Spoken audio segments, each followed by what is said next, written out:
வாழ்க்கை வேண்டும். வாழ்க்கையில் எல்லாமே நல்லதே நடக்கணும். வாழ்கிற வாழ்க்கையில் நல்லது நடக்கணுங்கிறதுக்காக கெட்ட வழியில் போகக்கூடாது. வெ வெண் விண்ணுலகத்தை கொடுப்பதானாலும் கெட்ட வழி ஆகாது. விண்ணுலகத்தை மறுப்பதானாலும் நல்ல வழி கெடாது. என்றுமே நல்லது தான் நினைக்கும். பொல்லது அழிந்துவிடும், நம்மையும் அழித்துவிடும். வாழ்கிற வாழ்க்கையில் ஒருவருக்காவது நேர்மையாக இருக்க வேண்டும்.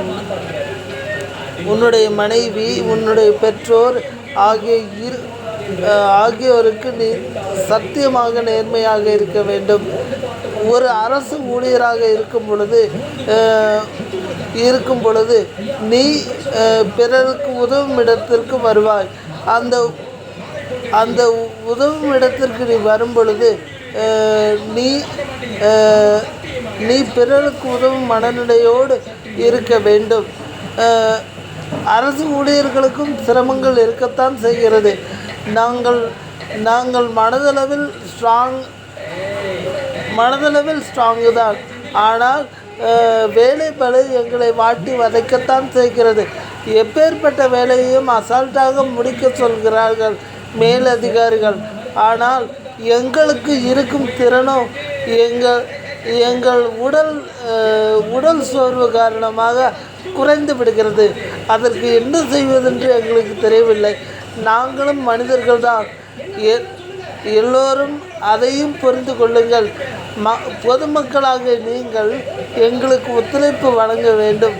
ஒத்துழைப்பு வழங்கி எங்களோடு ஒருங்கிணைந்து செயல்படும் போது நாங்களும் உங்களுக்கு உறுதுணையாக இருப்போம்.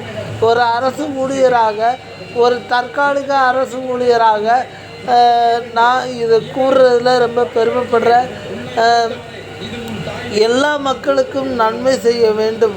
எல்லா மக்களும் நன்றாக வாழ வேண்டும். இந்த நினைப்பு ஒன்றே போதும். நாம் வாழ்கிற வாழ்க்கை சிறப்பாக அமையும்.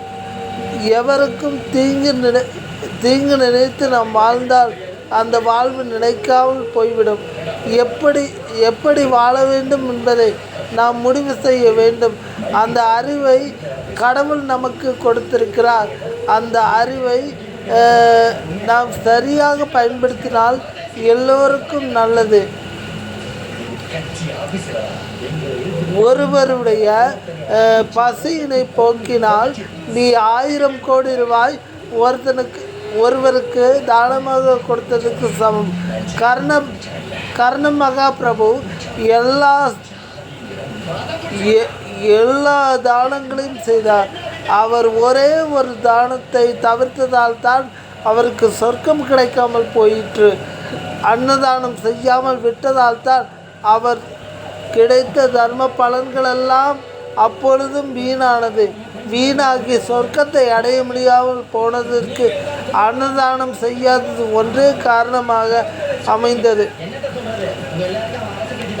எனக்கு கமெண்ட்ஸ் கொடுக்குறவங்க தமிழில் கொடுங்க. நான் இங்கிலீஷ் எனக்கு பேச தெரியும். நான் வீடியோக்குள்ளே இங்கிலீஷில் பேசியிருக்கேன், நீங்கள் பார்த்துருப்பீங்க. பட் எனக்கு தமிழில் தெளிவுபடுத்தும். உங்களுடைய நிறை குறைகளை தமிழ் தான் தெளிவுபடுத்தும். நான் எங்கே தவறு பண்ணியிருக்கேன், அந்த தவறை எப்படி திருத்தணுங்கிறத தமிழ் தான் எனக்கு சொல்லும். ஸோ தமிழில் கமெண்ட்ஸ் கொடுங்க.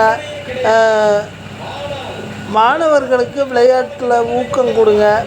மாணவர்களுக்கு என்னென்ன சலுகைகள் வேணுமோ அது அரசு கொடுக்கணும்னு அரசாங்கத்தையும் வேண்டிக்கிறேன். நன்றி.